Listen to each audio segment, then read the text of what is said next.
راه اندازی دستگاه قطعه شویی سری TL. ابتدا آب دستگاه را از ورودی و یا داخل دستگاه زیر سبد پر میکنیم. تا این قسمت روی توری زیر سبد باید آب رو ببینیم حتما. مرحله بعدی نصب دودکش دستگاهه. حتما 2 الی 3 متر دودکش نصب داشته باشیم. مرحله بعد از نصب دودکش سیم ارت دستگاه و ارت مشعل رو حتما باید نصب کنیم. سیم زرد رنگ رو با هم نصب کنیم تا مشعل به خوبی کار کنه.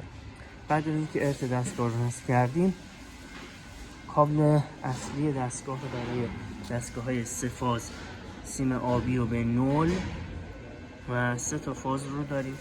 برای اطمینان از اینکه این 3 تا فاز رو درست وصل کرده باشیم، کنترل فاز علامت سبز، چراغ سبز رنگ رو نشون میده که دستگاه به درستی نصب شده، وصل شده سیماش.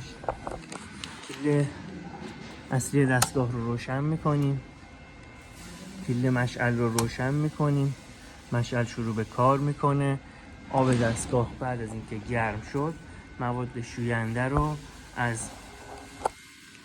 از طریق درب اصلی روی دستگاه میریزیم یا توی سبد دیگه، سطل دیگه آب جوش تهیه میکنیم، درش حل میکنیم، بعد اضافه میکنیم به دستگاه.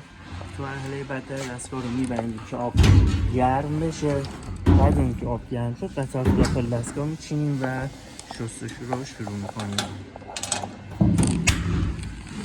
این مرحله شروع کلید سبد و پمپ.